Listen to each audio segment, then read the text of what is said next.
Hello everyone, this is Kailash Thakur and I am going to teach you the theory of computation or TUC, which is a subject from full-fledged subject from computer science. So let us start with the introduction. The theory of computation forms the theoretical foundation of how the computers work. Okay, it means it defines all the theory and rules which we need to define that how the computation in TOC takes place. And by computation I mean the pattern matching. In the next slides you will come to know that what is the meaning of pattern matching. First, let us consider that what is the computation.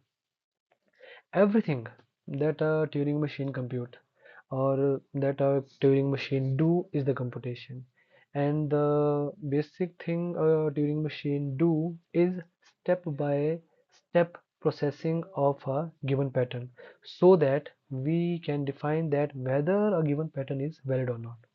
What is the Turing machine? Turing machine is a basic computational model of a computer.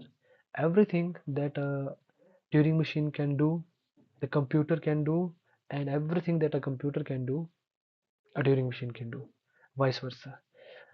The only difference between Turing machine and the computer is the Turing machine is a completely theoretical entity. It does not have anything to take with practical approach. It is completely theoretical. What our computer is a practical entity. It does everything practically, and Turing machine does everything theoretically.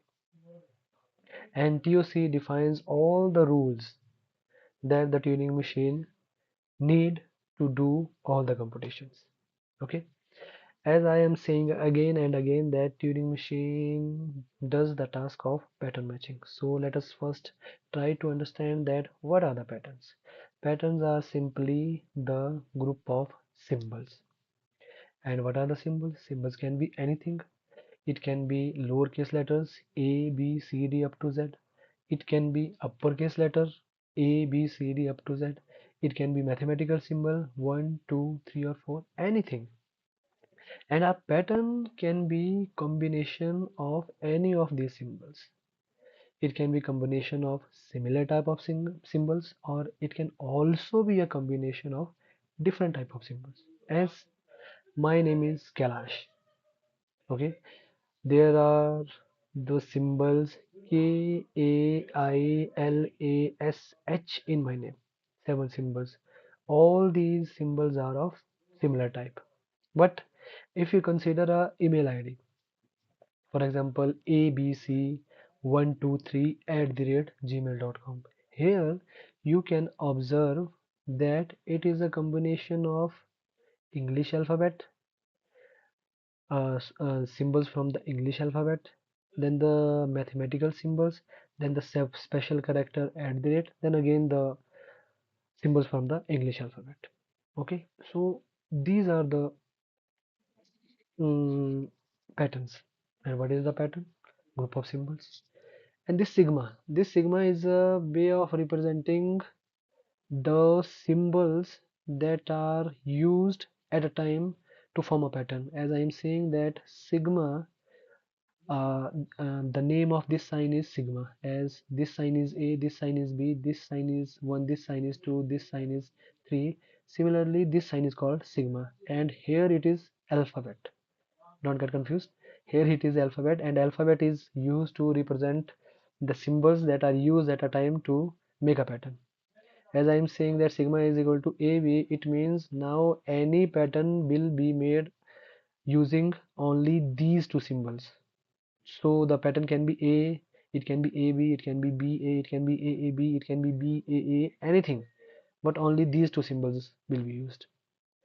And if I am saying that alphabet is equal to 1, 2, 3, it means that now the every pattern will be made using only these three symbols. So what can be our pattern? It can be 1, it can be 2, it can be 3, it can be 1, 2, 3, it can be 3, 2, 1, it can be 1, 2, 2, 3, 3, it can be 1, 2, 3, 3, 3, 3 up to so on, but only these three symbols will be used. Okay, but Anything can be not be the pattern. Any group of symbols cannot be the pattern. Okay.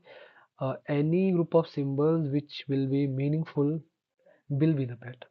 So how to differentiate between the valid patterns or invalid patterns? Okay, so there are some rules in TOC which we need to define that whether a given pattern is valid or not, and these rules are called grammar. These rules are called grammar. So what is the grammar?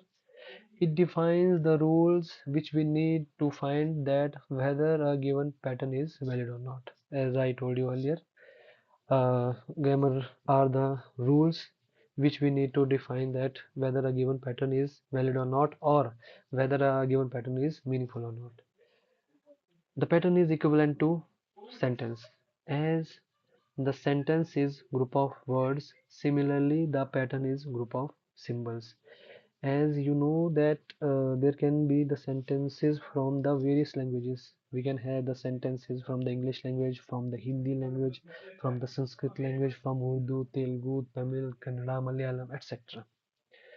So anything which I am saying is valid, or any sentence which I am saying and you are listening is valid, you will be uh, you can say it valid only if you are understanding it. Okay, or whatever I am trying to communicate you is in a way that you can understand it. If you are not able to understand it, the sentence or the sentences that are coming out of my mouth are invalid or not meaningful. What if you are able to understand it is all the sentences are meaningful to you, then these sentences are valid. But how to define that the sentences are valid or not? For that we have grammar, as we have the Hindi grammar, English grammar. Each and every language has its own grammar. Similarly, there are grammars in TOC. So for what they are for the languages. Uh, okay. So each and every particular pattern, which is a group of symbols, belongs to a particular language, and there are four types of languages in TOC. First one is regular language, then we have context free language, then we have context sensitive language, and at last we have recursively enumerable language. These four type of languages are there. For each particular language there is a grammar. And what is the language? Language is group of patterns. Patterns are group of symbols. So let us understand it step by step. Why symbols we make patterns, and these patterns belong to a particular language. And to define whether this particular language is valid or not, we have grammar. We have grammar. For each particular grammar, there is an automata. Okay, automata is an entity by which we apply the grammar on the language to decide that whether it is valid or not. You can consider it as a machine which process the language, and if it accepts the language is valid. If it rejects the language is not valid. Okay, so automata is a theoretical machine that does the computation or the pattern matching. As I told you, there are four type of languages: regular language, context free language, context sensitive language, and then recursively enumerable language at last. The regular language is the simplest of the languages. Uh, Here, as you can say, see, I said there is, for each particular language there is a grammar. For each grammar there is an automata. So this slide is explaining this. This transition function is the grammar or the rule for regular language. This is the mathematical definition of this transition function. This is the rule, and what is it saying?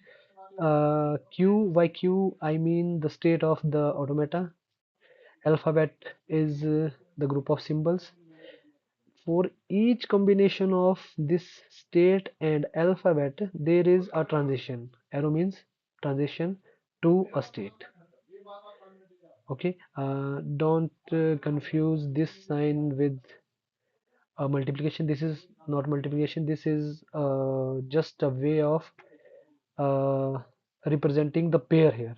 Or if this is confusing, you can also use this notation: Q, comma, alphabet, transition to Q. Okay, this simply means that for each and every pair of state and alphabet, we have a transition to a state. And this is the computational architecture of the automata.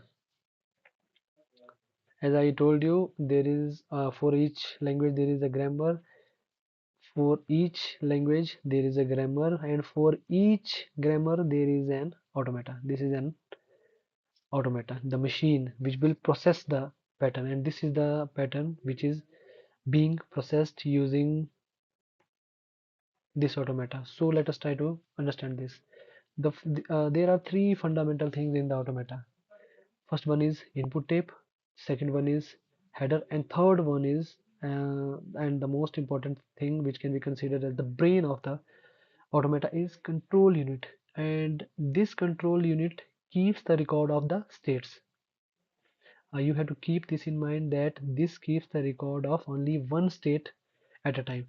For the sake of understanding or explaining, I showed three state here, but at a time it keeps the record of only one state. So how does it work? Initially, the control unit is at state Q naught. Okay, and this header was initially at the first letter A. For this combination Q naught A, this combination, it goes to another state Q1, and the header shifts from here to here. Now for Q1 state, the header is at the second alphabet. Now again there will be a transition to a state. For this combination, it transits to Q2, and now the header is at third symbol. Header does not move. Header is at fixed position. Actually, these tapes move toward the left side. First, the header is pointing this alphabet. The tape moves toward the left. Then it comes to the second alphabet. Again, the tape moves, and then it comes to the third alphabet, and so on. Each time, for a combination of state and a symbol, there will be a transition. For each combination of state and symbol, there will be a transition to a state. So this is the computational architecture of the finite automata. Finite automata which is used to recognize regular languages, and this is the rule, and this is the mathematical definition of rule. This is called the transition function, and this is the way of representing the transition function. By transition, why transition, we simply means that what transition is taking place for a given pair of state and symbol. Okay, it will be more understandable by a example. Let us consider the first example. L is language is Kailash, means it has a single pattern, and this is a combination of Kailash. These two machines, this is a representation of this is called transition graph. Means I am trying to explain from state by state that how the transition is taking place. And this is also a transition graph for this language. This both of these are for the language, for the example 1. Now let us consider the first transition graph. Initially I was at a state Q naught. K comes, I goes to next state, then A comes, I go to next state, then I comes, I go to next state, then L comes, I go to next state, then A comes, then I go to next state, then S comes, I go to next state, then H comes, I go to next state. K is over, A is over, I is over, L is over, A is over, S is over, and H is also over. None of the symbols is left. It means it is over. Now I reach at the state which is final. The final state is being represented using two circles. If I reach the final state, if I reach the final state, it means uh, the language is valid. Anyhow, if I stuck at any of the intermediate state or I do not reach the final state, the language is being rejected. Here the pattern Kailash is being accepted by this machine. There is also a machine for the same thing. Okay, here you can observe I am at a initial state. This is the initial state. All these are initial state. How we can identify? There is a single arrow before it. This signifies the initial state. This is the initial state, this is the initial state, and this is the initial state as well as final state at a time. Why it is the initial state? There is an arrow, and why this is a final state? There are double circles, so which signifies the final state. Okay, let us come back to the example one. As I told you, this is one machine. This is also a machine which will identify this pattern. How? I'm saying that if I'm at a state Q naught and I encounter a symbol A to Z, means anything from A to Z, A, B, C, D, E, F, G, H, I, J, K, L, M, N up to Z. If I am at Q naught and I encounter anything from A to Z, okay, here I have K. So for Q naught and K, I will reach Q1. And now the next symbol is A. Okay, for A, I have a transition back to this state. I have a transition back to this state. A, it will have a transition for all the symbols from A to Z. But keep one thing in mind that there is a transition from Q0 to Q1 only for the capital letters. If anyhow I have a small letter at Q0, there will be no transition. It will get stuck here and it will not reach the final state. The process is over. The This automata will say, no, I'm not accepting such type of language which is starting from a lowercase letter. It is confirmed by this transition that initially it will accept only the capital letters. Okay, we have reached here K. After that we have A. It will accept the A and get back to this state. Now next is I. It will accept I and get back to this state.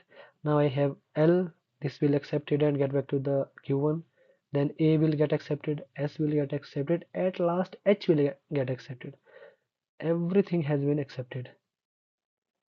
Now there is no more symbol. It means I have reached I have encountered all the alphabets and I have reached the final state.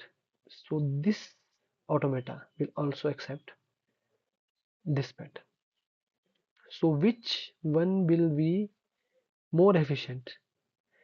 This automata which have 8 states or this automata which will have 2 states?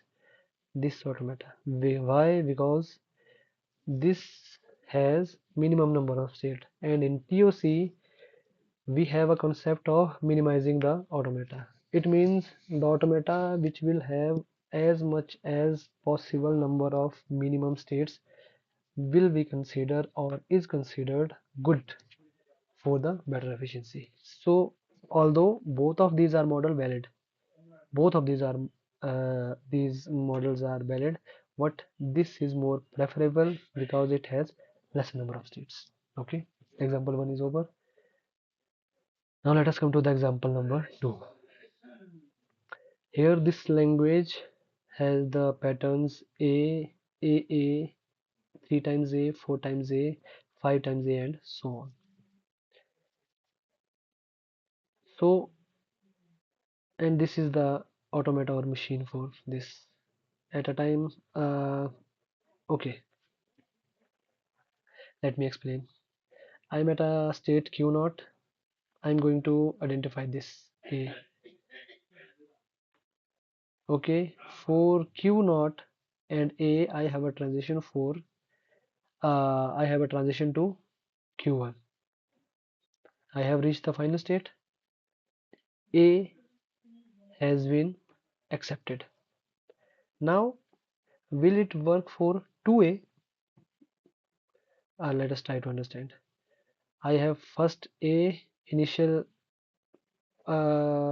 Keep this in mind that for each pattern here, the automata will start from here. Automata will start from the initial state. Now I'm considering AA. Okay, so for the first A state is Q naught, it will transit to Q1, and now we have second A. Yes, there is again a transition for second A. A will also get accepted. For 3A, I have already reached here. For the third time, if A is there, there is also a transition. For 4A, there is also a transition. 5th A, there is also a transition. 6th A, there is also a transition. Any number of A will be get accepted by this machine. Now let us come to the example number 3. Example 2 and example 3 are almost simple with one addition of this sign epsilon. This sign means it will this language also has a symbol which will accept a string or pattern with no symbol. There will be no symbol. An empty string will be accepted. For this, we have the initial state act as a final state as well. Here, as you can see, there is an arrow. As soon as we will reach the final state, initial state, we will also reach the final state initially. So initially, it will accept nothing, and this epsilon means. And again, there is a loop. Loop means we are coming back again and again for remaining patterns. So all these three are examples of regular languages. This is the transition function of regular language. This is the finite automata which we use to identify the regular languages. These are the transition graph or the representation of the what changes are being happened in the automata. Okay, as I told you that there are four types of languages. For each particular language there is a grammar, and for each grammar there is an automata. In that way, for regular language we have regular grammar, and for regular grammar we have finite automata to identify it. For context free language we have context free grammar, and to apply or to implement the context free grammar we have push down automata. For context sensitive languages we have context sensitive grammar, and the automata we have is linear bounded automata. For recursively enumerable language we have unrestricted grammar, and for unrestricted grammar we have Turing machine. Okay, now let us try to sorry, so let me first explain that what does here mean by unrestricted grammar. Regular grammar can identify only regular languages. Context free grammar can identify context free languages and regular languages as well. Okay, this will be more understandable why the Chomsky hierarchy. Okay, so let us try to understand that what is a Chomsky hierarchy. Chomsky hierarchy is a way of representing the all the grammars which are there in TOC. As you know, there are four types of grammars in TOC. The first one is regular grammar, then context free grammar, then context sensitive grammar, and unrestricted grammar at last. Oh, sorry, there is a spelling typo here. That's actually the spelling of unrestricted is Unrestricted. Sorry for that. Okay. The Chomsky hierarchy represents the grammars in a way that we can define the relation between these grammars in a simple and better way. Uh, this is a Venn diagrammatic representation of a Chomsky hierarchy, and as you can see, the type 0 lies at the outermost position, then there is type 1 inside the Venn diagram, then type 2, and type 3 is at innermost position. While looking at this, you can see type 0 has access to type 1, type 2, and type 3, and type 1 has access to type 2 and type 3 as well, but type 1 does not have the access to type 0. In the same way, type 2 has access to type 2 and type 3, but type 2 does not have access to type 1.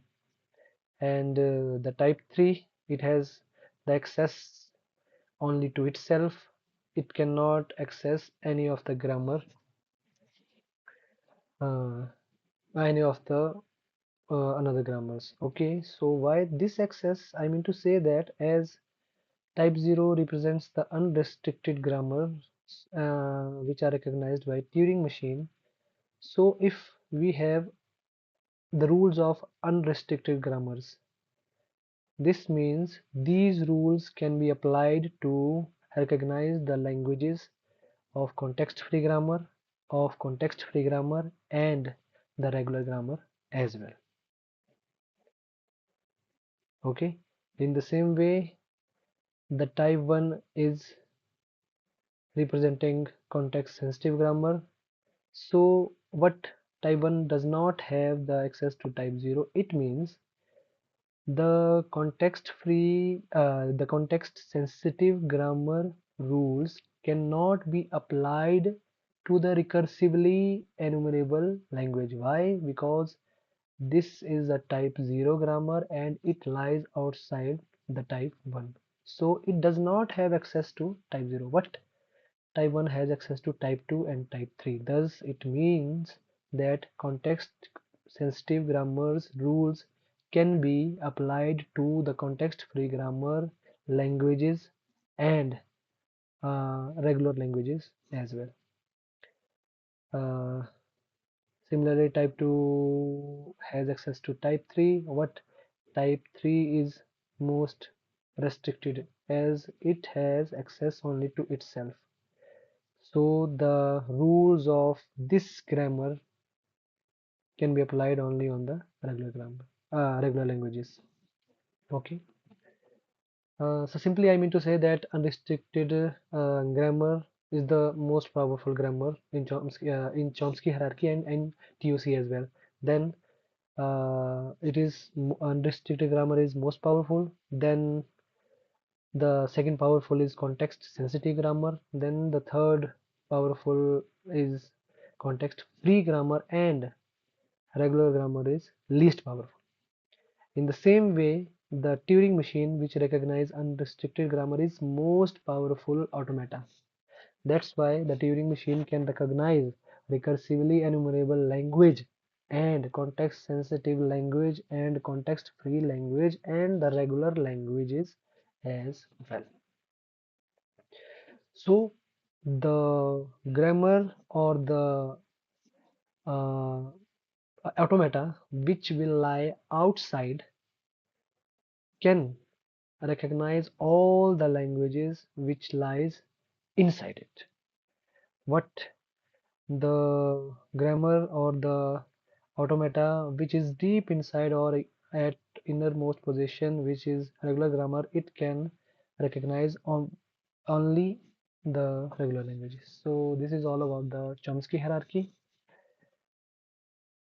This is the last slide of this lecture. So this is over for now, and that's all for now. I think I hope that I explain the things to you in a better way. If not, I will try to improve this in the next lectures if the time gives me the chance to go for that. So that's all for now. Thank you.